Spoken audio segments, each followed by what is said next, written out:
Damas y caballeros, bienvenidos a Pedazos de Historia con don Alberto Garín. ¿Qué tal? Pues siempre un placer estar aquí contigo en mi programa. Exacto, en tu programa. Vamos a hablar de Alejandro Magno, porque comentábamos ahora antes de grabar si esa serie, quizá algunos de ustedes la han visto, que ha sacado Netflix sobre Alejandro Magno. Yo he de decir que he visto 2 capítulos y ya no he soportado más. Y ya hasta ahí he llegado. ¿Tú has visto alguno? No, yo no he visto. Yo veo muy poco televisión, veo muy poco películas, veo muy poco series, en gran medida porque estoy todo el día haciendo guiones para Jano García. No, miento como un bellaco. Yo debo confesar, y además ahora que tengo una cámara delante, voy a confesarlo, yo soy pantalladicto, o sea, soy de los tipos que si tiene una pantalla delante se la quedan mirando durante horas. Entonces, no miro la televisión no porque sea un snob que me alejo de esos gustos populares, sino porque si tuviera una televisión estaría todo el tiempo viéndola. Entonces, soy como, qué sé yo, los fumadores que no pueden dejar de tener un pitillo en la mano. Pues yo tengo que combatir mi adicción, entonces evito mirar pantallas. Bueno, eres consciente de tus vicios, que eso está muy bien. Sí. Pues no la has visto, ya te digo, he visto los 2 primeros capítulos y bueno, es que es una mezcla entre serie y documental, o sea, va circulando por ahí, pero claro, luego también tiene, pues, es Netflix. Entonces uno empieza a ver la serie y dice, bueno, aquí eran todos homosexuales. O sea, eso sería como la primera pregunta, porque es lo que parece. Bueno, estamos en el mundo griego, entonces hay ciertas conductas, no solo en el mundo griego, en el mundo clásico en general, en el que sí que existen esas relaciones de hombre adulto con adolescente joven, en el que puede haber una dosis de cariño que en algunos casos puede trascender a las propias relaciones sexuales, pero que han sido claramente exageradas en el mundo contemporáneo. O sea, hemos querido ver un tipo de relaciones que para nada es lo que posiblemente esta gente llevaba a cabo. Digo, tienes la relación adulto-joven que puede tener un grado de amistad estrecho, pero que no implica el concepto de homosexualidad tal como lo entendemos nosotros hoy. Entonces, aquí lo que tenemos es una distorsión a partir de nuestra forma de ver la sociedad hoy y las relaciones amorosas y sexuales en la actualidad, querer trasladarlo a este mundo del pasado. Entonces, ¿podía haber algún tipo de relación siendo antropológicamente didácticos, prácticas de apareamiento entre hombres sin fines reproductivos? Sí, pero era más excepcional que normal. Pues si te parece, luego sí que hay una parte que el documental, bueno, trata a Alejandro Magno. Quizá una de sus grandes virtudes fue que con ejércitos pequeños conseguía grandes conquistas y doblegar a ejércitos mucho más numerosos. Pero si quieres, antes de eso, podemos empezar hablando Alejandro Magno, sí, de Macedonia. Eso es. Que no hay que olvidarlo, que mucha gente se confunde. Pues es muy curioso porque una de las cosas que solemos olvidar cuando hablamos de Alejandro Magno es en qué momento vivió. Porque parece que el personaje llega a un mundo en el que no ha ocurrido nada y de repente este señor se pone a hacer un montón de cosas. ¿Por qué digo esto? Hemos de entender que Alejandro Magno es un caballero de finales del siglo IV a.C. Todas las fechas siempre van a ser antes de Cristo. Por tanto, cuando ya la Grecia clásica, la Grecia que todos tenemos en nuestra mente, la de Pericles, la de las guerras médicas y demás, ya ha pasado, esto es importante entenderlo, pero en el lado oriental de esa Macedonia, el imperio persa es el último de esa sucesión de imperios territoriales que hemos venido estudiando en los capítulos previos de Pedazos de Historia, cuando hablábamos del Neolítico, de los sumerios, de los asirios, de los babilonios. Pues el último capítulo es el del imperio persa. ¿Qué quiero decir con esto? Pues que Alejandro Magno, como hijo de su tiempo, responde a esas realidades históricas entre las que se mueven. Por un lado, insisto, la de la Grecia clásica, que trataremos de definir ahora un poco mejor, y por otro, la de los imperios territoriales del Próximo Oriente. La Grecia clásica había sido esencialmente un mundo talasocrático, una palabra muy bonita que significa el gobierno del mar. Había sido un mundo donde pequeñas ciudades habían establecido redes comerciales, sobre todo en el Mediterráneo oriental y el Mediterráneo central, que les había permitido un desarrollo económico notable, sin ocupar territorios muy extensos, porque son imperios comerciales. Antes de la Grecia clásica hay otro modelo muy conocido por todos, que es el de Fenicia, que también van a desarrollar estas redes comerciales, no solamente por el Mediterráneo oriental y central, con Cartago como una de las grandes colonias de los fenicios, sino que llegaron al Mediterráneo occidental y fueron más allá, fueron capaces de adentrarse en el Atlántico, pero que tampoco son originales, porque tenemos otras talasocracias previas, como el propio mundo micénico en Grecia, o el más antiguo, que es el de los cretenses, el de los minoicos, que es cierto que solamente van a dominar el Mediterráneo oriental, pero que son estructuras políticas que frente a los otros estados que hemos estado viendo su configuración en los capítulos previos, que son esencialmente territoriales, o sea, yo lo que tengo que hacer es ocupar un territorio de forma militar, controlar todo ese territorio, extraer la mayor parte de los recursos de ese territorio y poder comerciar con mis vecinos. Y estábamos viendo cuando hablábamos de Sumeria o de Babilonia las relaciones con la India, las relaciones con la propia costa del Levante mediterráneo. Este mundo de las talasocracias no, este mundo de las talasocracias son capaces de establecer un sistema estatal diferente en el que, sin esa masiva ocupación del territorio, genero unas redes comerciales tan eficientes que crezco económicamente de forma notable, y esto lo que me va a permitir es poder constituir, cuando son necesarios, ejércitos importantes, bien abastecidos, bien dotados, bien pagados, que es lo que a la larga va a heredar Alejandro, o lo que habría heredado su padre Filipo, y que Alejandro va a aprovechar para las conquistas del imperio persa. ¿Y enfrente qué es lo que teníamos? Pues enfrente lo que teníamos son imperios territoriales basados esencialmente en el dominio militar del territorio que están ocupando, con guarniciones más o menos bien pertrechadas, pero donde la cantidad de carestías son importantes. Entonces, para las talasocracias es fácil tener ese efectivo que te va a permitir movilizar con cierta rapidez un ejército.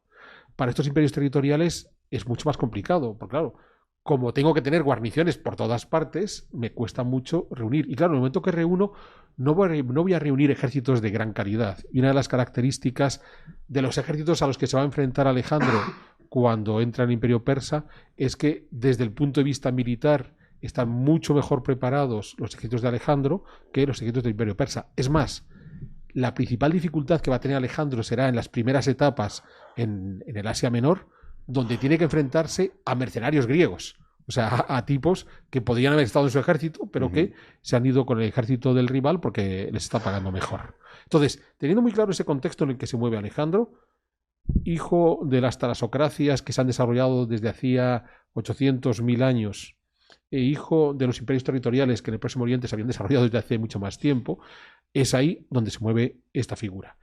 Nace en el año 356 a.C., en un reino del norte de Grecia, que ha ido creciendo aprovechándose de las tensiones internas de las ciudades-estado griegas, en las sucesivas guerras que conocemos de estas ciudades-estado griegas, y donde tiene un padre, Filipo, que ya ha tratado de aprovechar esas tensiones para imponerse militarmente a las ciudades griegas, aunque él es visto no como un extranjero, pero sí como un griego un poco bárbaro, estos del norte, pero que además, y aquí hay otra figura fundamental a entender, para su hijo Alejandro, Filipo tuvo muchas esposas, tuvo muchos hijos, pero a pesar de todas las historias que tenemos alrededor, Alejandro no dejó de ser el favorito, va a buscarle una educación esmerada y le va a poner, aparte de que en su infancia tiene otros preceptores, es fundamental la figura de Aristóteles, que va a ser el principal educador de Alejandro en los tiempos de su adolescencia. Y es fundamental porque, claro, estamos hablando de que el filósofo más destacado de la antigüedad y probablemente el hombre más sabio que ha dado la humanidad fue el maestro de Alejandro. Con lo cual, Alejandro recibió una sobredosis de sabiduría muy notable, de modo que cuando él se lanza a la conquista del imperio persa, todos los logros políticos o todos los logros económicos de este mundo de las talasocracias, y más en concreto de las talasocracias griegas, van en su macuto militar y lo va a establecer por todo el imperio persa. Entonces, si hay algo trascendente en el mundo de Alejandro y en las conquistas que Alejandro va a realizar en el imperio persa, es que al mismo tiempo que hace la conquista militar, va poniendo en marcha todo ese plan político que Aristóteles le ha puesto a la cabeza. ¿Y cuál es el plan político de Aristóteles? Aprovecha lo que tengas. O sea, Aristóteles no es un tipo que tenga un plan cerrado. Precisamente es una de las críticas que Aristóteles había hecho a su maestro Platón, porque Platón tenía un modelo político muy encorsetado. Entonces hay que conseguir al buen tirano militar que con una mano violenta sea capaz de controlar todas las sociedades, y ese tirano militar tendrá un cuerpo de filósofos, comenzando por el propio Platón, que le aconsejarán de forma benigna para que la gente salga adelante o no salga adelante. Y Aristóteles no. Aristóteles lo que enseña es hay diferentes sistemas políticos, hay que saber aprovecharlos todos y según las circunstancias, pues tendrás que ajustarte unas y a otras, que es una de las características principales de las conquistas o el periodo postconquista de Alejandro en el Imperio Persa. Entonces, tenemos este joven, ya digo, nació en el 356, que va a heredar el trono en el 336. No nos podemos extender en todas las leyendas en torno a su infancia y su adolescencia. Sí que hay muchas. Nos daría para 10 o 12 programas. Sí, asesinan a su padre y ya él coge... Él toma el poder, pero ya incluso antes del asesinato de su padre, pues bueno, cuando le regala el caballo y él Bucéfalo descubre que tiene que evitar la sombra para poder amaestrar al caballo, pero esto da una imagen de un hombre que es capaz de controlar un caballo salvaje como Bucéfalo, está llamado a hacer grandes cosas. Las primeras operaciones militares cuando es adolescente a la sombra de su padre contra las ciudades griegas, pero también contra los reinos del norte de Grecia, donde hoy tenemos Albania y Macedonia. Pero digo, en el 336 toma el poder y en el momento que toma el poder tiene que enfrentarse a los antiguos territorios que había controlado su padre, tanto en la propia Grecia como en zonas más alejadas, ya digo, en donde tenemos hoy Macedonia del Norte, donde tenemos Tracia, y lo que va a hacer es, entiende, y de nuevo es la lección de Aristóteles, aprovecha lo que tengas, que tengo que ser capaz de demostrar a todos estos levantiscos que soy suficientemente duro para imponerme de manera violenta si es necesario, y suficientemente benigno para que si me respetas como líder, yo dejaré que gobiernes. Entonces es muy llamativo porque le va a costar, tiene ahí unos 2 años de reinado, que le va a costar poner en marcha toda su autoridad en un territorio muy pequeño, que es el de la península balcánica, el sur de la península balcánica, pero donde entiende cómo tienen que funcionar las cosas. O sea, que se me subleva Tebas, pues la arraso por completo. Y los vecinos que entiendan que el siguiente que se me subleve lo voy a arrasar. Pero si no te sublevas, te voy a dar todas las posibilidades para que tengas una vida confortable, de desarrolles económicamente. O sea, no voy a ser especialmente abusivo, no voy a ser un gobernante que trate de imponer unos impuestos brutales o de abusar. No. Consigamos ententes. Y entonces, una vez que ha logrado pacificar el territorio original que había controlado su padre, es cuando decide dar el salto al Imperio Persa. Lo que hace es heredar una tradición, puesto que los persas habían atacado Grecia durante el siglo V en las famosas guerras médicas en sucesivas ocasiones. Hay cosas muy famosas, ¿no? La batalla de Maratón y este tipo de cosas. Había un run de que era necesario vengarse. Bueno, cualquier justificación es válida, porque en realidad el punto de partida que aprovecha Alejandro para a sus tropas macedonias unir griegos es vamos a cumplir la venganza que le prometimos a nuestros tatarabuelos, es sobre todo que una vez que salte a cumplir esa venganza, él es alguien que quiere conquistar el mundo. Tiene unas ambiciones de poder desmedidas, entonces veremos que solo en el límite más límite es donde se va a detener. Cruza el estrecho que hay entre Europa y Asia en el Esponto en el 334. Cuando desembarca allí se va a encontrar con el primer sátrapa. Los sátrapas son los gobernadores regionales del Imperio Persa, al que va a combatir en la batalla de Gránico.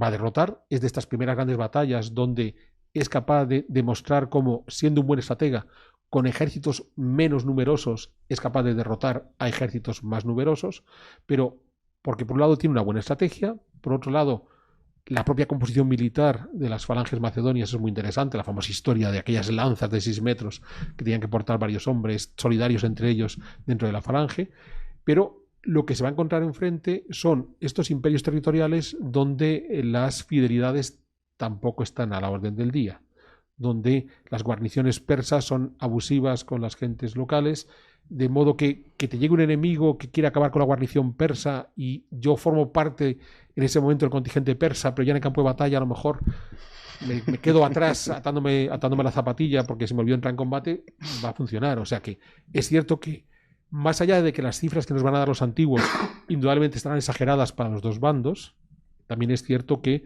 Alejandro nos enfrenta a unos ejércitos bien organizados, bien disciplinados, con las ideas muy claras de combatir todos juntos. Y eso, por supuesto, es una ventaja a aprovechar.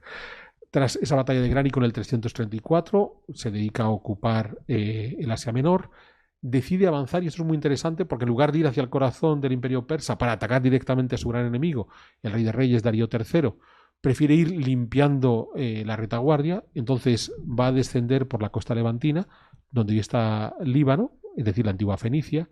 Allí las ciudades, en principio, hay una nueva batalla en el 333, la batalla de Isos, la primera vez que se enfrenta en persona con Darío III, que no muestra ser un rey muy eficaz, porque huye. Es cuando huye y deja todo. Es que no solamente es que deje su ejército, es que deja a la mujer, a la madre, a las hijas, el tesoro. O sea, se le olvida dejar absolutamente todo. Lo cual muestra que como líder militar Darío III no es el más eficiente, ha huido, es un cobarde. Y eso indudablemente se va a reflejar en la actitud de sus tropas, que van a decir, bueno, aquí tenemos un señor que es capaz de pelearse contra todos y otro que huye a la primera que lo ve mal. Baja por esa costa fenicia. En esa costa fenicia las ciudades fenicias se abren todas menos Tiro. Entonces, como a Tiro tiene que sitiarla, y es de las paradas militares más largas que tendrá sus campañas Alejandro, porque pasa muchos meses hasta que toma Tiro, la arrasa. O sea, el mensaje es, si estás conmigo, perfecto, si estás contra mí, va a ser tremendo lo que te voy a hacer, ¿vale? Por fin entra en Egipto, un Egipto que había sido ya conquistado por los persas en el siglo VI, pero que había tenido periodos de relativa independencia, pero que curiosamente había vuelto a ser reconquistado por los persas, precisamente por Darío III. Entonces, Egipto, cuando entra Alejandro, encuentra el territorio en un momento de gran rechazo hacia los persas que han ocupado militarmente el territorio poco antes, y Alejandro no es que llegue como un libertador, pero sí llega como alguien que va a eliminar a ese dominio persa que llevaba un par de años, que va a respetar las tradiciones egipcias, que va a ser nombrado faraón él mismo, que va a rendir culto a los dioses del lugar, la enseñanza de Aristóteles. Aprovecha lo que hay. O sea, que estás en un sitio, claro, un señor que viene de la Grecia clásica con ciertas ideas políticas, la democracia, este tipo de temas que a Jano le emocionan en especial. Bien, ¿por qué es capaz de llegar a Egipto y a pesar de todo aceptar todo el sistema faraónico? Porque era la enseñanza de Aristóteles. No te pongas necio, o sea, no trates de imponer a la mayoría lo que no van a querer aceptar. Juega con esa mayoría. Entonces, es lo que hace en Egipto, hasta el punto de que el famoso viaje al oasis de Shiva, donde hay un oráculo del dios Amon-Ra, para lo que tiene que internarse en el desierto del Sáhara, prácticamente hasta la frontera de Libia. O sea, un tipo que está presionado porque todavía está Darío III vivo, con unos ejércitos numerosísimos, se pierde unas cuantas semanas y sí, porque de esa manera los egipcios entienden que soy respetuoso de las fórmulas egipcias. Es claro, es interesantísimo porque aunque la relación maestro-discípulo de Aristóteles y Alejandro fue relativamente corta, en todas estas campañas Alejandro se hacía acompañar de un sobrino de Aristóteles, Calístenes, que terminó mal el hombre, que mandaba información a su tío Aristóteles. Aristóteles estaba encantado porque él, que aunque había viajado, no había llegado tan lejos como Alejandro, recibía de primera mano un montón de información que a Aristóteles le fue muy útil. Hemos de pensar que estamos en el periodo más productivo de Aristóteles escribiendo, y en gran medida es porque muchas de sus teorías de todo tipo, de biología, de política, de teología, se alimenta de la información que le está mandando su sobrino Calístenes, que acompaña a Alejandro en todos estos movimientos. Pues bien, decía, tenemos a Alejandro que ha ocupado Egipto y ahora sí va a avanzar sobre el mundo persa, entonces va a remontar el famoso creciente fértil, vuelve por Fenicia, va al norte de Mesopotamia, la vieja Asiria, y ahí es donde tiene la última gran batalla contra Darío III, la de Gaugamela, no muy lejos de Erbil, hoy en el Kurdistán iraquí, donde vuelve a derrotar a un Darío III que vuelve a huir, de modo que la imagen que tenía Darío III, la imagen que tenían los súbditos de Darío III, no debía ser muy benigna hacia su rey. Tras esa derrota de Gaugamela, va a bajar hacia la Baja Mesopotamia, entonces llega a Babilonia, cruza ya hacia la zona del actual Irán, a los Montes Zagros, y ya ocupa Susa, Persépolis. No sabemos si la quema a propósito, si en una fiesta se le va la mano y entonces aquello se desmanda. Llega a Pasagarda, donde tiene la tumba de Ciro, al que venera, porque Alejandro considera que Ciro, el primer rey de los persas, el que ha construido el origen del imperio persa, es un militar notable al que tiene que reconocer ese valor. Entonces, claro, de nuevo, esta cosa aristotélica de aprovechar lo que tengas. O sea, a ver, si tus principales enemigos son los persas, ¿puedes reconocer que el origen del imperio persa es un tipo distinguido? Sí. Sí, porque primero me lo parece, y segundo, eso me permite congraciarme con los que acabo de derrotar, que son estos persas, que me miran diciendo, oye, pues este chico ha llegado aquí y no ha destruido la tumba de nuestro gran rey Ciro, ¿vale? Darío ha huido hacia ese espacio perdido de las actuales repúblicas del Asia Central, viendo ahí es donde tenemos estas cosas de Tayikistán y Kirguistán y Turquestán y todas estas, que en aquella época son la Bactriana y la Sogdiana. Allí hay uno de estos sátrapas, de estos gobernadores, que elimina a Darío III. el sátrapa Besos, que se nombra a sí mismo heredero de Darío III, y entonces Alejandro Magno va a buscar al tal Besos para vengar la muerte de Darío III. Porque una cosa es que Darío III sea su enemigo y otra cosa es que el sátrapa mate a su rey. Entonces lo que Alejandro quiere dejar claro es que cualquiera que se suele contra un rey, aunque ese rey sea mi enemigo, por traidor merece ser eliminado. Tampoco llega a echarle mano a Alejandro a Besos porque hay otro sátrapa que por el camino se lo carga.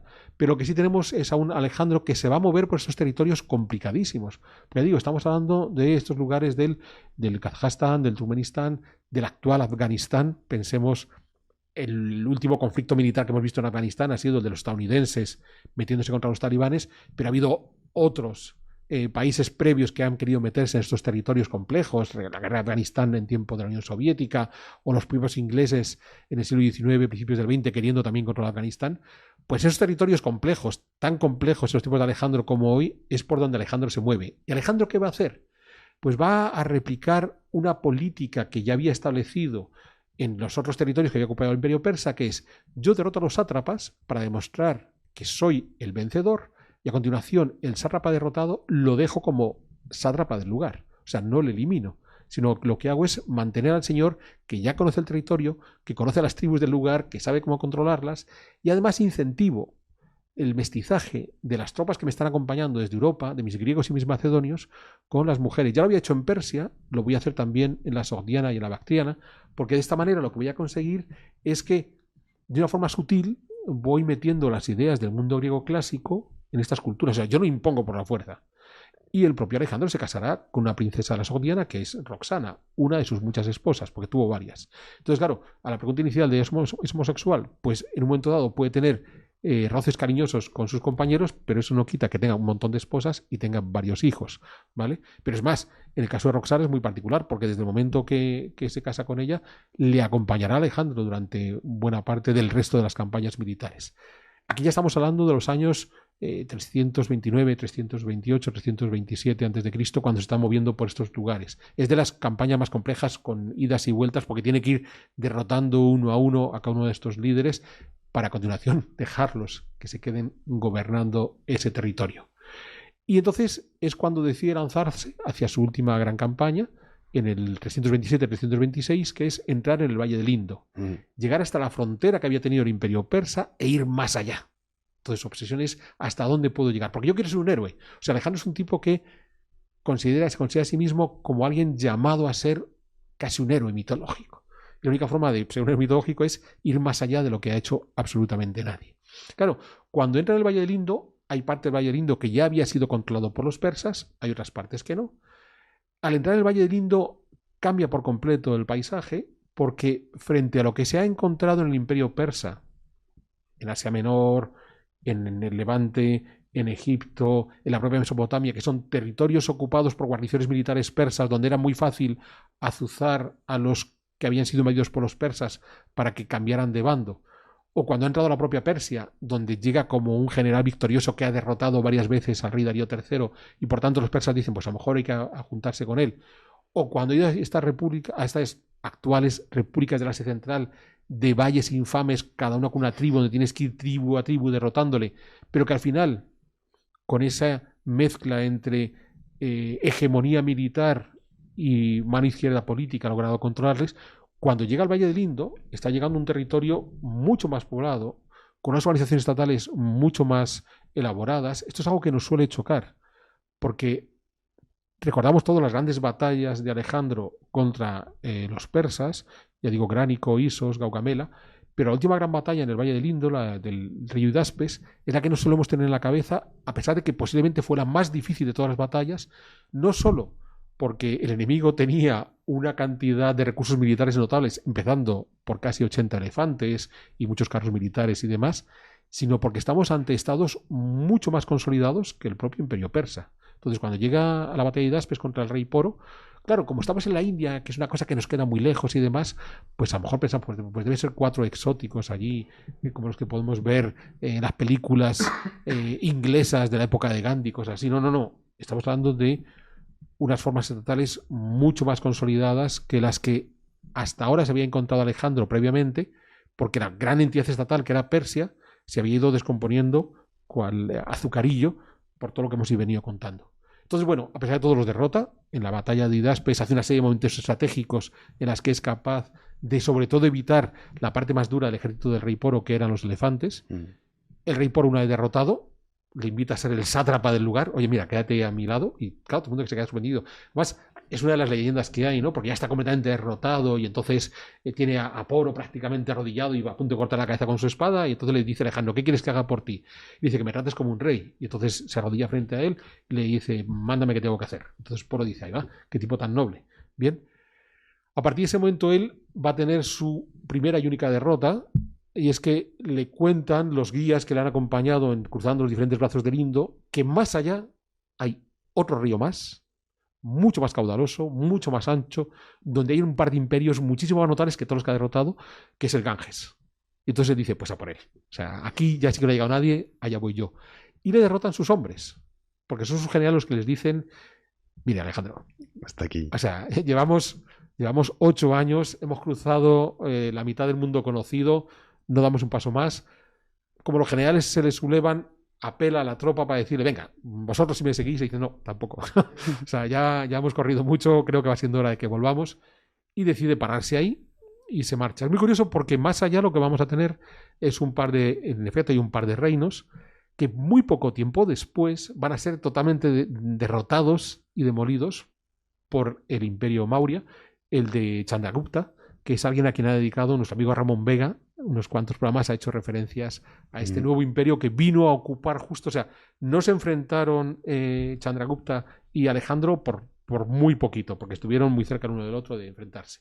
Alejandro entonces da marcha atrás, decide regresar y va a hacerlo por 3 caminos. Buena parte de sus tropas vuelven por el camino por el que han venido, otra parte que es en donde Alejandro van a descender creando una flota a la que gobierna Nearco por el Indo y después remontarán el Golfo Pérsico hacia Babilonia.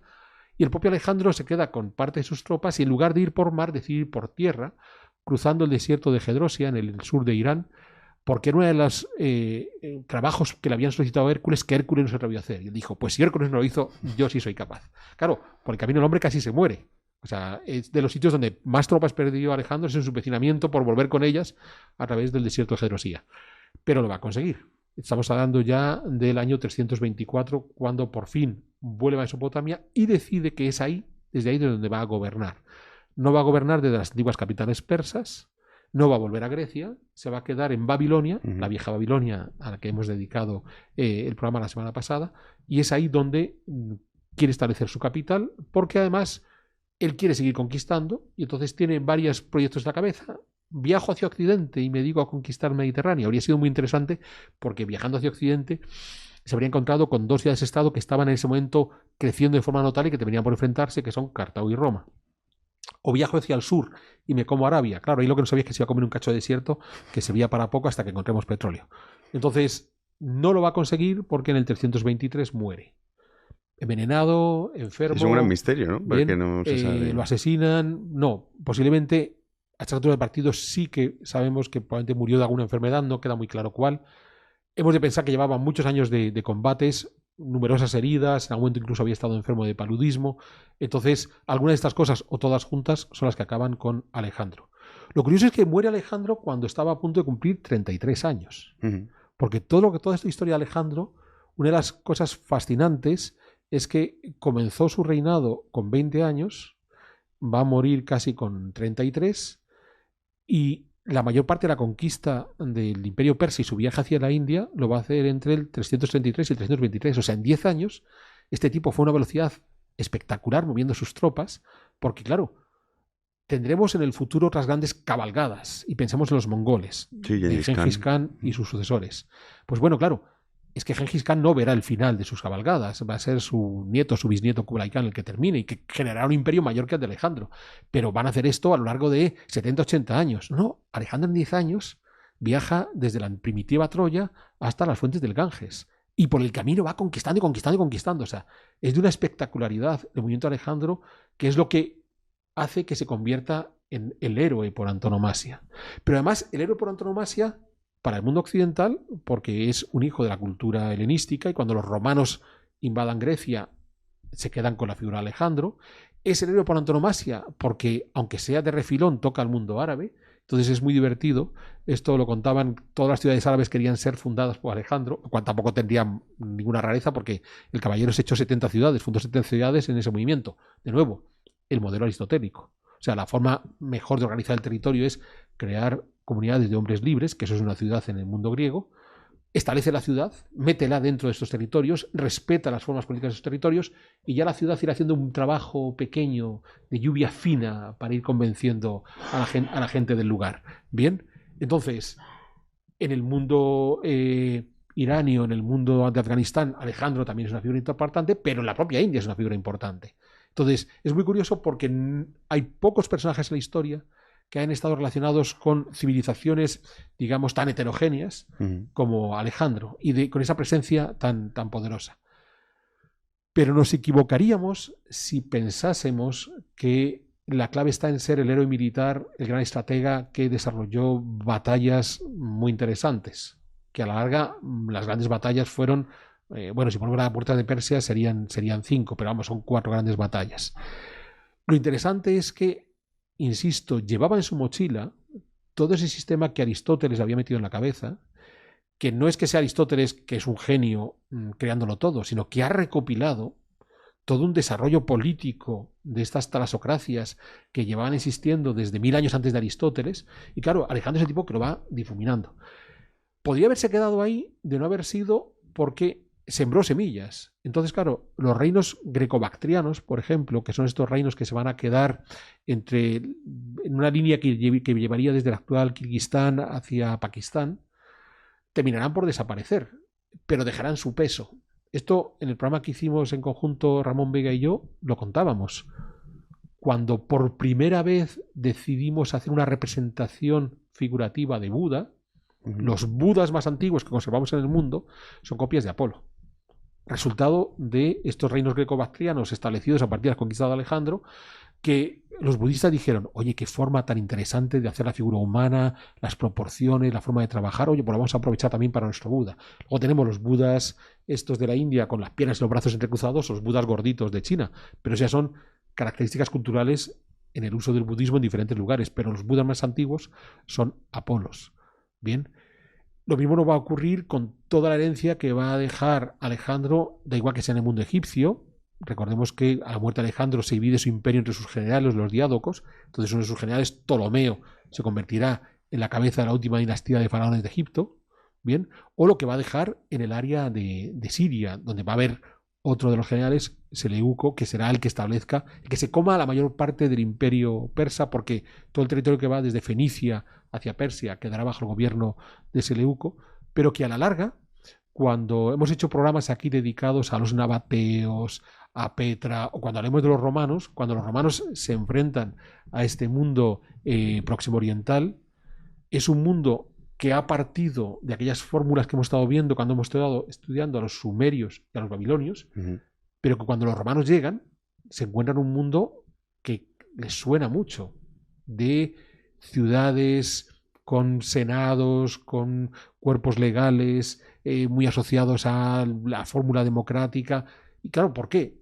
Porque pasó Alejandro y fue dejando estas semillitas. Entonces, lo fundamental de Alejandro, insisto, no es tanto sus victorias militares, que le permitió avanzar, como todas estas semillas de estructuras políticas y económicas que fue dispersando por todos lados, resultado de haber tenido como maestro al mejor preceptor que pudo tener, que es Aristóteles, que fue el que le inseminó esta idea de, oye, allá por donde vayas, no te pongas a lo bestia, a querer cambiarlo todo, no hagas tabla rasa, sencillamente deja los elementos necesarios, aprovecha lo que tienes, respeta las costumbres del lugar, y luego introduce nuestro modelo de ciudades, y genera un mestizaje, haz que tus soldados griegos y macedonios se mezclen con la gente del sitio, y a ver qué ocurre.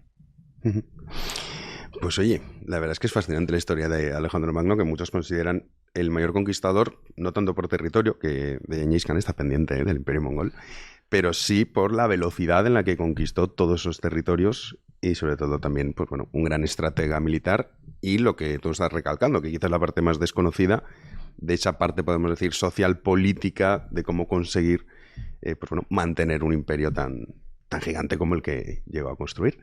Pues nada, Alberto, mil gracias. La serie no la veas porque todo esto no lo cuentan así de bien. No, es posible que no lo cuenten, pero lo más llamativo es que cuando nos hablan de Alejandro se suele olvidar de esa parte inicial de quién es Alejandro, o sea, de dónde viene este señor. O sea, no es que aparezca un buen día y se ponga a conquistar.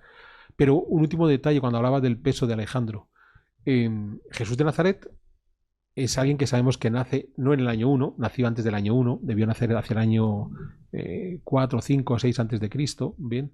Y murió hacia el año 30, con lo cual Jesús debió morir con 35 o 36 años. ¿No es con 33?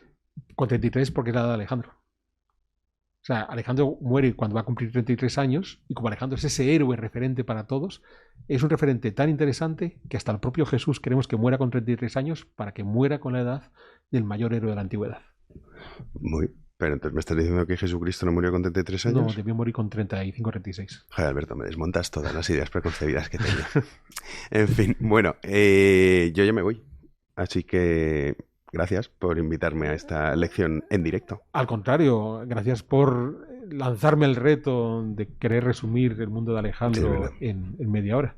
Sí, sé que es complicado, pero sabía que lo podías hacer, por eso te lo dije. Te dije, vamos a hacer uno de Alejandro Magno. Espero que a los espectadores les haya gustado y yo continúo. Volvemos al mundo de la historia de la música con María Valverde. Fenomenal. Pues nada, les dejo en buena compañía con Alberto Garín y María Valverde. Yo me despido. Hasta la próxima. Pues arrancamos la segunda parte de nuestro programa y lo hacemos con el placer de volver a contar con nosotros, con nuestra pianista más exquisita, María Valverde, que nos había prometido la última vez que nos acompañaba que iba a seguir avanzando por la vida y obra de Beethoven. Y eso es lo que esperamos que pueda hacer hoy. Bienvenida de nuevo, María.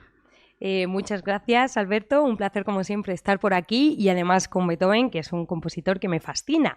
He venido en el metro escuchando la Novena Sinfonía para arrancar el día de la mejor manera. Sí, porque en principio era ahí donde queríamos haber llegado en el último programa, pero me has pedido que demos unos cuantos pasos atrás y nos detengamos en un momento que tú consideras importante, que es cuando Beethoven elabora aquella especie de testamento en torno a 1802, el testamento de Heiligenstadt. Entonces, arranquemos desde ahí. Vale, muy bien. Como ya pudimos escuchar en el primer episodio, que efectivamente nos centramos más en los inicios de Beethoven, en de dónde viene, ¿no? De Bonn, 1770, su afición por el piano, cómo le lleva a descubrir un montón de recursos sonoros que mucha gente no conocía. También estuvimos hablando de cómo competía en aquella ciudad de Viena y cómo se entregaba arrebatadoramente a improvisar con el instrumento, y aquellas ideas venidas de la Ilustración o esas influencias de la Revolución Francesa que le daban a él unas aspiraciones a la hora de componer, de pues, basarse en categorías estéticas, bla, bla, bla. Entonces, en ese punto, en el punto de la sinfonía número 3, es donde lo dejamos, cuando Beethoven compone una sinfonía basada en lo heroico, inspirándose en Napoleón, y Napoleón se proclama emperador y en ese momento pues Beethoven se enfada y de hecho se le atribuye una frase que es: entonces no es más que un ser humano corriente, ahora pisoteará los derechos del hombre y se abandonará únicamente a su ambición, se ensalzará a sí mismo sobre los demás, convirtiéndose en un tirano. Y ahí es donde vimos el manuscrito roto. Pero es que justo antes acababa de ocurrir este momento desde el que empezamos, que él se retira en 1802 a Heiligenstadt porque ya lleva unos años en los que empieza a sufrir acúfenos, a perder la audición, a escuchar un pitido constante y entonces empieza a tratarlo con médicos. Él no se lo dice absolutamente a nadie porque le da una mezcla de vergüenza, de miedo atroz, la situación, ¿no? El hecho de ser músico, de dedicarse, recordemos, sobre todo a tocar y a improvisar, y entonces no se lo comenta a nadie, lo habla solo con un único amigo, Wegeler, se lo comenta por carta, y va por consejo de un médico a Heiligenstadt, al campo, a retirarse. Y ahí, en ese entorno solitario, tranquilo, la situación no mejora y es donde él se da cuenta que muy probablemente la enfermedad no tiene solución y se va a quedar sordo. Y entonces nos consta este documento histórico muy emotivo, ¿no? Que es una carta que le escribe a sus 2 hermanos pensando en suicidarse, pensando en que conste como una especie de testamento, pero que no llega a enviar nunca. Y aquí se le puede ver que efectivamente lo pasa muy mal, no solo por ser músico y perder la audición, que eso ya es dramático, sino por la parte social. Y hay aquí algunas frases muy duras. Dice: vosotros que pensáis que soy un ser odioso, obstinado, misántropo, o que me hacéis pasar por tal, qué injustos sois. Ignoráis la secreta razón de lo que así os parece. Diciendo pues que evidentemente se estaba quedando sordo. Nacido con un carácter ardiente y activo, así se considera él, inducido a las distracciones de la vida social, he debido muy pronto aislarme, vivir lejos del mundo, en solitario. No me era posible decir a los hombres: hablad más fuerte, gritad, porque soy sordo. Y bueno, después de varias palabras, lo que dice él, que al final es donde encuentra fuerza, es de forma muy dramática y muy intensa, pues que la vida solo le merece la pena si se va a dedicar a traer lo mejor que él pueda dar al arte y a la música. Y es desde este punto, en 1802, que empezamos a conocer al Beethoven compositor más importante, ¿no? Entonces, y efectivamente justo después viene la sinfonía, la tercera. Una cosa antes de avanzar en la historia, ¿vale? Porque eso queremos ver, qué acontecimientos históricos ocurren de aquí en adelante en la vida de Beethoven. Quería comentar una cosa muy curiosa, que es que en este momento es cuando Beethoven compone una sonata muy conocida, que es la de Claro de Luna, y yo creo que en ella se puede ver un poco uno de los síntomas de la pérdida de audición, que es que Beethoven deja de oír los registros más agudos de los instrumentos. Es lo primero que se pierde, ¿no? Esta parte de aquí es la que Beethoven empieza a dejar de escuchar. Y de hecho, el primer movimiento de esta sonata tan famosa, Claro de Luna, cuyo título no le dio él, es una sonata que es muy grave. Decimos de grave aquello que está en los registros más bajos del piano. Y el comienzo, ¿puedo tocar el comienzo? Por favor. Suena así.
Sintiéndolo mucho, lo voy a cortar aquí, pero claro, esta música acompaña increíblemente bien este momento. No me consta que se compusiera entonces, pero no deja de ser él en una época que está bastante cerca. Pero aquí me has creado una duda. Dices que es posible que él empiece a abandonar toda la parte aguda del piano, pero él sigue componiendo. Es decir, él escucha la música en la cabeza, más allá de que después no pueda escucharlo a través del oído. O sea que, a pesar de todo, en su cabeza seguía viendo agudos. Efectivamente, en su cabeza sigue escuchando y sigue componiendo de esa manera, ¿no? Pero claro, él es un compositor muy físico, al fin y al cabo, ¿no? Y su instrumento, el piano. En otros instrumentos, imagino que no le resultará tan dramático componer en estos registros, porque él no ha tocado esos instrumentos, aunque estudió de pequeño violín y algún instrumento más, no es lo que él frecuentaba, pero el piano él sí lo tocaba. Entonces, despedirse de ese sonido, esa relación física de tocar y de escuchar inmediatamente lo que se ha tocado, yo creo que a él sí que en el piano le dolería más, aunque por supuesto supo hacerlo y de piano luego pues compone para para todos los registros posibles. Esto en el último Beethoven, en las últimas obras, es bastante paradigmático porque ahí ya empieza a rozar lo imposible del instrumento. Pero bueno, entonces tenemos a un Beethoven que, pues eso, ya se está quedando sordo, compone la Sinfonía número 3 y empieza a trabajar en su primera ópera, porque todo compositor relevante tiene alguna ópera escrita. Entonces Beethoven dice, bueno, pues no tengo ninguna ópera, voy a componer alguna, ¿no? Y trabaja en una ópera que se llama Eleonore, que versa también bastante sobre esos tópicos ilustrados de pues, la libertad del hombre, todos los hombres somos iguales. ¿Qué es lo que ocurre? Que se le chafa el proyecto, porque va a estrenar la sinfonía en noviembre de 1805 y resulta que Napoleón, que estaba por ahí haciendo de las suyas, y las tropas napoleónicas llegan a Viena 3 días antes del estreno. Entonces, todos los que eran amigos y señores de Beethoven, que le habían estado pues siguiendo el proyecto y cómo se había ido gestando, los aristócratas, los burgueses, todos ellos se piraron de Viena por razones obvias, y Beethoven se quedó solo y tuvo que estrenar su ópera para las tropas francesas que estaban por la ciudad. Entonces yo, claro, digo, madre mía, nos quejamos de... No sé, o sea, me parece difícil imaginar una manera mayor en la que un proyecto se te puede dar al traste, ¿no? Una ópera alemana, de repente para unos oficiales franceses que lo que querrán será pues distraerse un rato, todos tus amigos fuera. Así que esa ópera pues fue un fracaso y le marcó profundamente a Beethoven. ¿Pero le marca porque se siente indignado de tener que presentarla frente a los franceses? ¿Le marca porque, digamos, los críticos de la época consideraron que no era una buena obra? ¿O le marca porque, como la estrena de ese momento ya no tiene trascendencia y queda olvidada? Bueno, se juntan bastantes cosas. En primer lugar, bueno, pues la anécdota a mí me hace de alguna manera gracia, pero es muy dramática. Y luego él estuvo, a él le pesaba mucho una cosa que además luego se verá en Viena, empieza a triunfar más adelante Rossini y él envidia las melodías que tiene, porque Beethoven, y esto lo vimos en el capítulo anterior, lo que hacía era trabajar con cosas muy simples, porque él luego podía desarrollarlas y transformarlas en un monstruo arrollador, ¿no? Pero la melodía nunca se le dijo que fuera un buen melodista, ni él a sí mismo se lo consideraba. Entonces, claro, componer una ópera con la carga de no hago buenas melodías y la trabajas y hay bocetos y bocetos y bocetos y luego la estrenas y no la escucha nadie. Bueno, va un poco por ahí, pero a la gente tampoco le gustó mucho. Se le pidió que le hiciera varias modificaciones y les mandó a todos a tomar por saco con su genio característico. O sea que bueno, no pinta muy bien, aunque la retomará más adelante. Pero bueno, aprovechando esto de que los mecenas se le van y pues Beethoven, eso, la figura que estuvimos comentando la otra vez de si era independiente no lo era, que al final concluimos que al final, bueno, que está donde está porque tiene el mecenazgo de gente que apoya su arte, ¿no? Quería traer aquí 2 ideas que son la primera. En aquel entonces, no lo mencioné, pero la música se empieza a internacionalizar bastante. Es decir, ya pues los editores y sus partituras empiezan a recorrer Europa, se empiezan a interesar más unos por lo que han compuesto otros. De hecho, esto no lo sabía, pero parece ser que Reino Unido en esta época era una nación, bueno, o una civilización bastante próspera, ¿no? En torno al 1750 o así, parece ser. Y sin embargo no nos constan compositores de Reino Unido en estas épocas. ¿Sabes por qué? Supongo que porque estaban más interesados los ingleses en hacer la revolución industrial que en escribir partituras. Bueno, imagino que eso tuvo que ver, pero en relación a la música es que les gustaba importar el arte de otras naciones. Es decir, ellos se trajeron a Haydn, querían traerse a Beethoven, compraban muchas partituras, tenían ya la primera sociedad de música antigua para tocar la música que se había compuesto anteriormente. Eso me parece muy, no sé, muy revelador en relación a esta sociedad, teniendo en cuenta que normalmente se componía y se estrenaba, solo se tocaba lo que se había compuesto ayer, ¿no?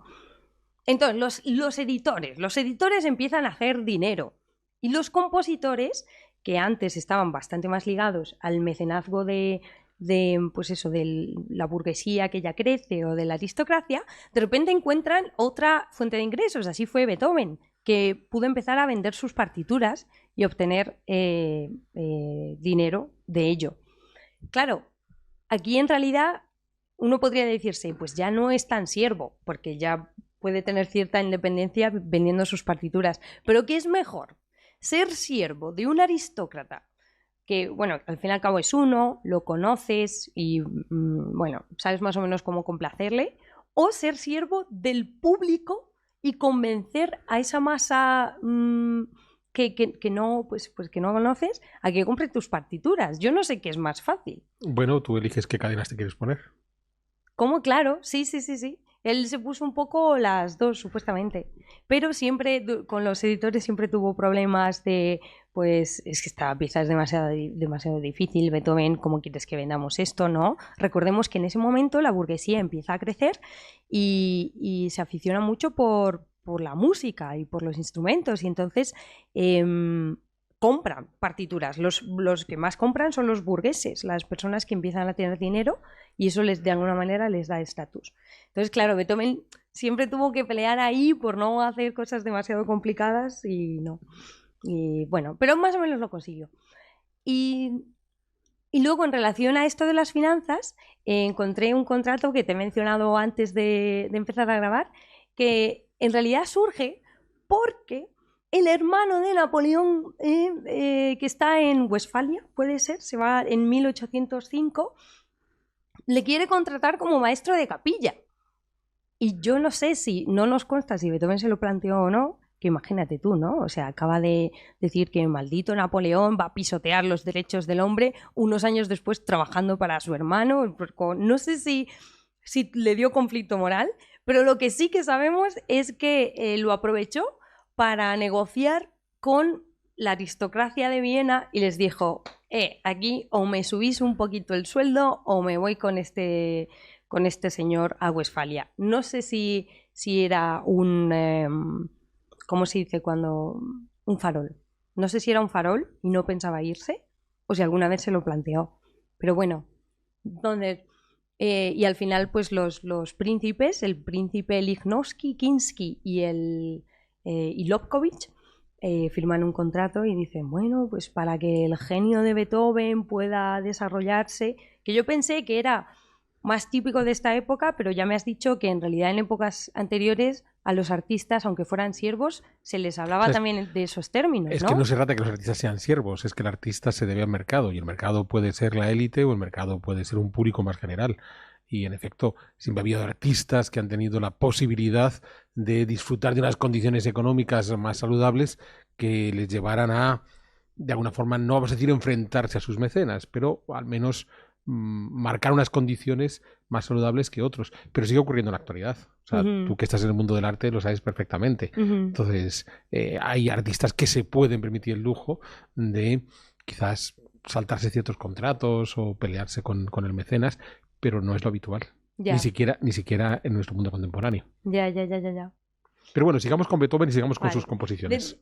De hecho, quería traer una composición para piano que a este mecenas, a Lichnowsky, al archiduque que también participaba en ese contrato, vale, sí, te doy una paga, pero al final Beethoven siempre tiene detalles con él.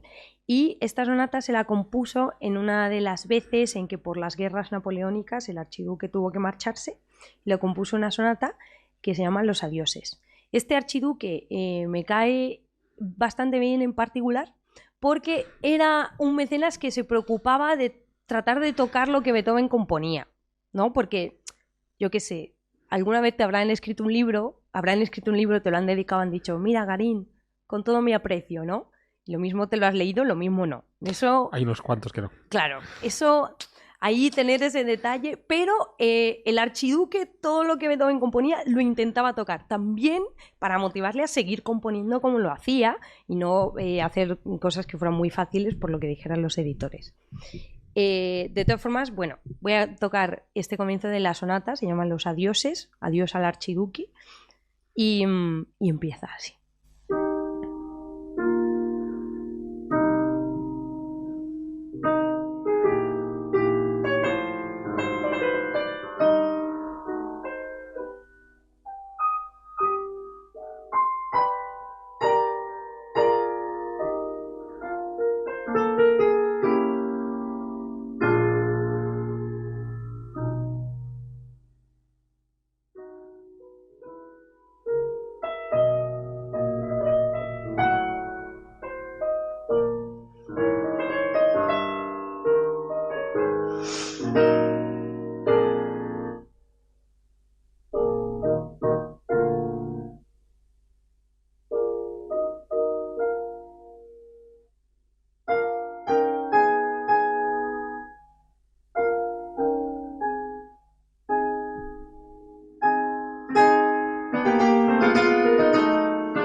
Y aquí retoma la marcha, como es típico en Beethoven.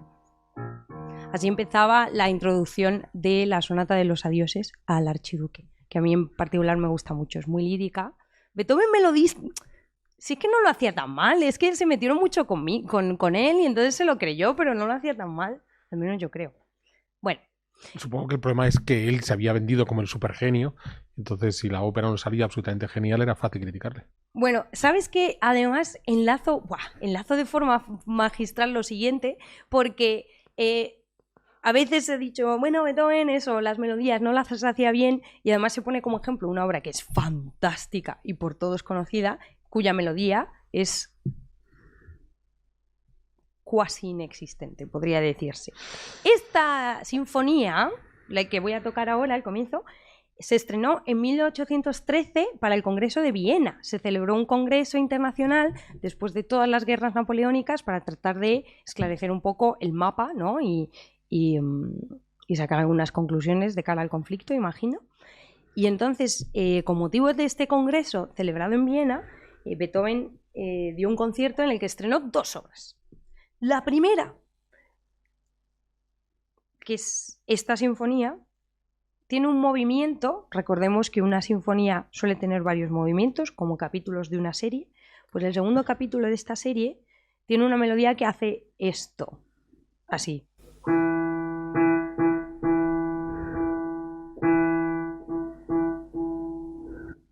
Entonces, bueno, pues es verdad, Beethoven, la verdad es que esta melodía pues te podría haber salido mejor, ¿no? Pero luego él la explora esta nota con estas armonías que lo mismo sí que os van a ayudar a reconocer esta canción. Veamos.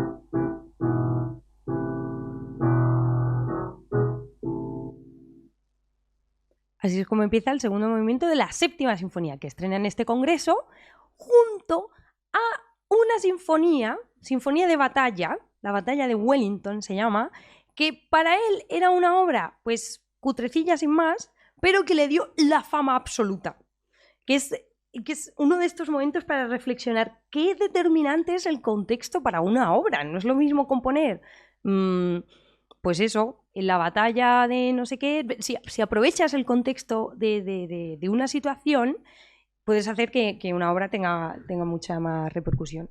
Entonces, esta batalla lo que hace es conmemorar la batalla de Vittoria entre los franceses y luego el grupo de los aliados, los ingleses, los portugueses y los españoles. Y Beethoven recrea con cierta sorna cómo suenan los himnos militares de cada ejército, cómo suenan las trompetas, incluye además cañones o cómo sería artillería, ¿no? incluye efectos de artillería. Y yo me imagino a Beethoven, ahora os voy a tocar algún himno por si os suena, que son bastante conocidos, pero yo me imagino a Beethoven pasándoselo muy bien, porque acababa de sentirse desengañado por Napoleón, maldito Napoleón, ojalá, yo qué sé, ojalá te pase algo muy malo, ¿no? Y de repente está componiendo para un congreso en el que efectivamente han ganado a los franceses. Entonces, la manera de representar a los franceses no es noble, porque él podría haber puesto en el himno a la Marsellesa, ¿no? Que es lo que más se conoce como el himno de ¿cómo hace la Marsellesa? Ahora no me acuerdo. ¿No? ¿No hace así? Ajá. Vale, pues ese era el himno, pero para Beethoven eso era demasiado noble, lo asociaba todavía a la revolución.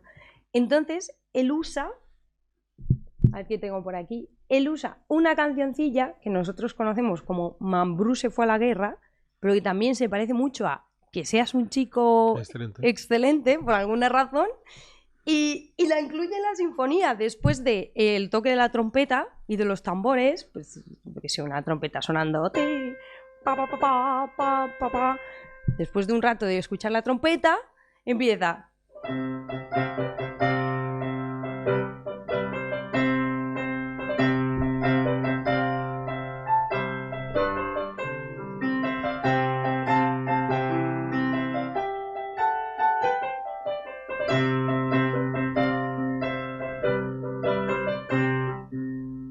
Pues esto citado en una obra de Beethoven. ¿Y qué fue? Pues su obra cumbre, la que le dio la popularidad en aquel entonces, citando a los franceses de esta manera.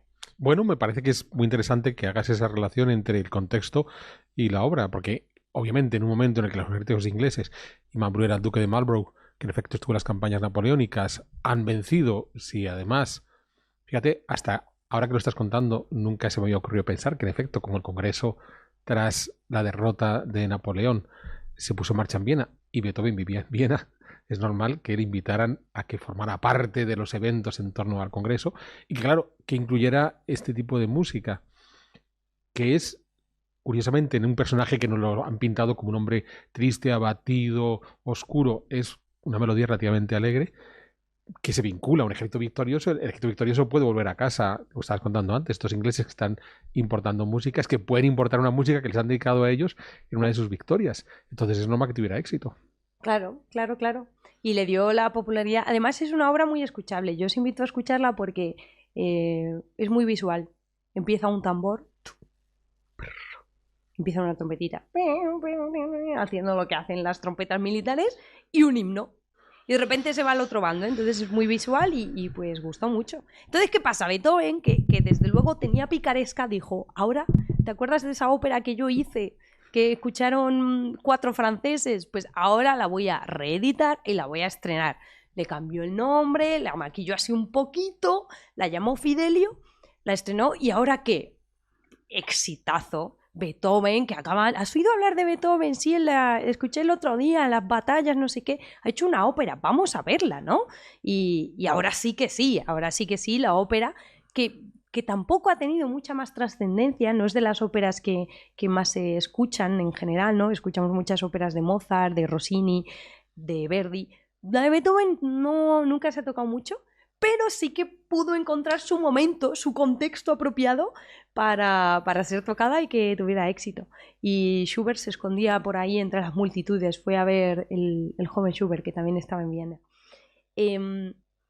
No sé si me falta algo. Bueno, esta obra se la encargó Malzel. Malzel era un inventor de cosas y se inventó un instrumento que es el panarmónico y entonces inicialmente esa sinfonía está compuesta para ese instrumento que emula los sonidos de una banda militar, pero luego se hizo el arreglo para banda militar. ¿Por qué digo esto? Porque Beethoven estaba muy aliado con la tecnología. Ya hemos visto que exploraba el piano que tenía lo máximo que podía. Compone para este instrumento rarísimo panarmónico que nunca nadie más ha sabido. Y también empezó a usar el metrónomo. Fue el primer compositor que nos consta que empezó a usar el metrónomo compuesto también por este inventor. ¿Y el metrónomo para qué servía? No lo sé. El metrónomo ¿conoces un metrónomo que es una de estas cosas que hace así? Ajá. El metrónomo, como es analógico, pues va marcando el tiempo, ¿no? Y entonces según la velocidad que le marques va más rápido o más despacio, con un pulso constante. Pues como he dicho antes, Beethoven vendía ahora sus partituras. La música se estaba internacionalizando y entonces era muy útil empezar a usar el metrónomo, no como lo hacemos ahora, como borregos, en mi opinión, que es tratar de hacer toda la música metronómica, sino ver más o menos qué número es el de metrónomo el que está marcado y entendiendo entonces qué tipo de afecto o de intensidad tiene. Porque no es lo mismo empezar una pieza y hacer así. Entonces dices, vale, lo mismo Beethoven quería esto. La velocidad a la que se toca algo puede marcar un afecto de forma muy contundente. Entonces, como él ya no podía estar ahí, en Viena, ni nadie podía, porque mandaban las partituras, pues lo puso como indicación De acuerdo, entonces para comercializar. Entonces el metrónomo le da esa indicación al intérprete de a qué velocidad. Claro, pero uno lo que yo creo que debe hacer, el buen uso del metrónomo, en mi opinión, es, vale, entiendo, que de hecho esto también lo decía él, decía, esto sirve solo para los primeros compases. Es decir, ¿esto cómo va a ser? O va a ser... Pues una vez ya sabes eso, no hace falta que estés todo el rato ahí marcando, porque entonces, ¿dónde respiras? ¿Dónde no? Pero bueno, como sé además que se nos está acabando el tiempo, ¿verdad? Se nos está acabando el tiempo. Es que soy ya vidente, estoy desarrollando habilidades, con el paso por este programa. Vale, pues efectivamente, pues llega la fama de Beethoven, aclamado, éxito. ¿Qué pasa? Que hay un giro dramático, que es que pues, se queda sordo al final como una tapia, empieza a usar cuadernos de conversación, que son documentos también muy valiosos que nos quedan, es decir, estaba tan sordo que, bueno, sí, lo que es la definición, pues que usaba unos cuadernitos para comunicarse con la gente y escribía las cosas y ellos le escribían las cosas a él. Entonces todo eso se conserva. A partir de 1818 se empiezan a escribir. Y también ocurre algo muy trágico que no voy a desarrollar, pero su hermano muere. Eso no es la tragedia, porque tampoco se llevaban tan bien, sino que el hermano tiene un hijo y le da la custodia a Beethoven. Pero también la madre está como contutora, pero Beethoven odia a esa mujer. La odia, no la detesta, es muy injusto con ella. De hecho, es de las personas a las que más ha insultado en vida, por escrito y por hablado, ya no me imagino. Y entonces muchos años de juicios por el chaval que al final intenta suicidarse, o sea que son momentos muy difíciles para Beethoven. Pero además él quiso que el muchacho fuera músico y no le salió bien, ¿no? Sí, bueno, claro, le enseñaría. La verdad es que de la educación de Karl, que era como se llamaba el sobrino, tampoco estoy muy enterada. Sé que al final, por intentar suicidarse, eso estaba penado y entonces le tuvieron que alistar al ejército para rehuir la pena. Por suicidio. El suicidio siempre está penado, es un asesinato, aunque sea a ti mismo. Claro. Otra cosa es que nunca se aplique la pena y la gente que intenta suicidarse en nuestro mundo contemporáneo no les persiguen por ello, pero sigue estando penado. Claro. ¿A día de hoy? Todavía. ¿Sí? Sí. ¿Pero por escrito? Sí, claro, en el Código Penal. Es un crimen. No tenía ni idea, ¿eh? Bueno, pues efectivamente, al final se alista la guerra, o sea, todo muy dramático, y Beethoven eventualmente morirá. Pero antes de morir, una pena mencionar así de pasada la sinfonía número 9, que es la sinfonía más trascendental de Beethoven. De repente dice, pues voy a meter un coro, cambia la estructura de la pieza. Esto ya se ve en las últimas obras de Beethoven, que yo antes os he mencionado en otras ocasiones, en el anterior capítulo, en este. Una sonata o una sinfonía tienen varios movimientos o episodios, ¿no? Como en una serie. Pero antes esos movimientos podían tener que ver entre ellos, pero no necesariamente. Uno rápido, uno más lento y otro más rápido. La escala y los sonidos son parecidos, alguna melodía que haga referencia, pero ya está. Y Beethoven empieza a entender todo ese conjunto de movimientos como un todo. ¿Eso qué hace? Que antes, que el primer movimiento de las cosas era lo más relevante, esa tendencia de antes se empieza a cambiar y empieza a poner lo más importante hacia el final. Y por eso en la 9ª sinfonía, que tenemos 4 movimientos, tenemos 3 primeros más al uso y el cuarto, que es más largo que una sinfonía de Mozart entera, que tiene un coro, un recitativo y un momento turco, porque sí, o sea, es una cosa increíble. Y bueno, yo os animo a escucharlo. ¿Puedo contar una anécdota súper corta del estreno? Por supuesto. Vale, pues se estrena en 1824 en Viena. Beethoven organiza ese concierto él mismo y para que la gente venga, dice, me voy a dejar ver. Porque ya desde aquella batalla de Wellington, él no había vuelto a aparecer en público, porque ya ni podía dirigir ni podía hacer nada. Entonces, él mandaba a estrenar sus obras, pero él ya no estaba presente. Y él llegó ahí como vieja gloria, quiso estrenar la obra en Berlín porque decía, es que en Viena ya no estoy de moda. Bueno, es que, espera, desde el momento de popularidad de la batalla de Wellington hasta el estreno de la 9ª Sinfonía han pasado 10 años. En esos 10 años, desde ese pico de popularidad, la fama va y viene. Pues llega Rossini y empieza a hacer óperas italianas y en Viena ya solo Beethoven es respetado como vieja gloria, como fue una persona, ahora yo qué sé, hará covers de los Beatles, no lo sé, o sea, pero se le recordaba así, pero no tenía esa repercusión. Entonces Beethoven le daba miedo y quiso estrenarlo en Berlín, pero le dijeron, no, estrena esta sinfonía en Viena, la estrena, se presenta en cuerpo y alma en el escenario.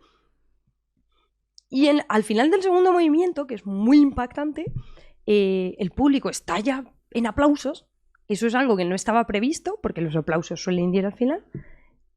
Y Beethoven no se enteró, estaba tan sordo que él pues seguía mirando a la orquesta, rebuscando la partitura y todo el escenario lleno de gente congregada, aplaudiéndole, a rabiar. Y él totalmente absorto mirando la partitura, que es algo que a mí siempre me hace tener ganas de llorar. Un poquito, ¿no? Sí. Es conmovedor, que no sé... Luego en películas ponen esa escena hacia el final, que es cuando que aplaude todo. Pero parece ser que históricamente ocurrió en ese momento. Creo que no me... me gustaría haber tocado alguna cosa, pero lo podemos dejar aquí. Bueno, seguro que podremos retomar a Beethoven en el futuro, pero sí me gustaría que cambiemos un poco. Nos toques algo de la 9ª como cierre del programa. ¿De la 9ª? ¿Sí? Pero ¿tú eres consciente de que la 9ª tiene 800 instrumentos y yo aquí tengo solo un piano? Perfectamente. Vale, pues ¿puedo tocar un cachito de la 9ª y otra cosa? Como cierre del programa. A ver, la 9ª, para... Uh-huh. ¿Por qué lo estoy tocando aquí tan grave y tan oscuro? Porque esa es la forma en la que entra. Que los que habéis visto el episodio anterior, Beethoven muchas veces empezaba con un tema que iba a desarrollar muy bajito, muy grave, porque así tiene todo un recorrido por delante para desplegar todas sus estrategias. Entonces así es la primera vez que lo escuchamos en la sinfonía, por los chelos.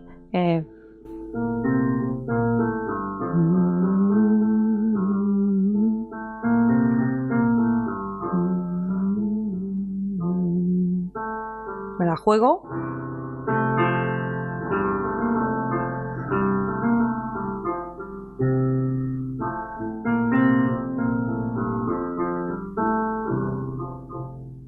Que luego acabará cantado por el coro Freude, en alemán. Texto de Schiller, que él había descubierto en su juventud y llevaba ahí arrastrando desde los 22 años. Bueno, hasta aquí ya no voy a... Yo si contribuyo ya es para tocar algo al final, pero yo ya me callo. Muy bien, pues tienes que tocar al final. ¿Tenías algo previsto? Entonces ha acabado el programa. Con lo que vas a tocar ahora. Vale, pues voy a tocar una sonata de piano que está también compuesta en este último periodo de Beethoven. Es una sonata que me parece muy emocionante, muy bonita. Tiene 3 movimientos. Ejemplifica todo. 2 movimientos muy cortitos, muy misteriosos.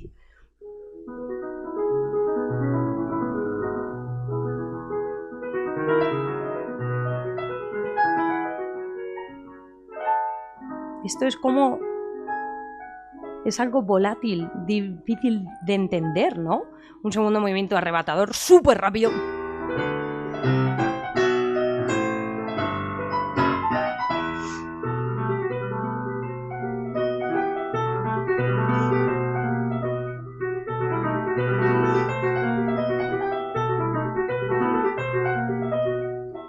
Y con lo que voy a cerrar hoy, que es con el tercer movimiento, que es donde expande una vez más el final y empieza con algo muy simple que luego va desarrollando. Yo os voy a tocar el tema, que es muy sencillito, pero que para mí expresa como un amor sin límites, le tengo mucho cariño. Así que con esto ha sido un placer hablar de Beethoven, ya le toco y le doy la palabra absoluta al señor Alberto Garín. Y nada, Gloria Beethoven, escuchad la novena, paso lista al próximo episodio. Ponedlo en comentarios si la habéis escuchado. Y aquí la sonata 109, el tercer movimiento.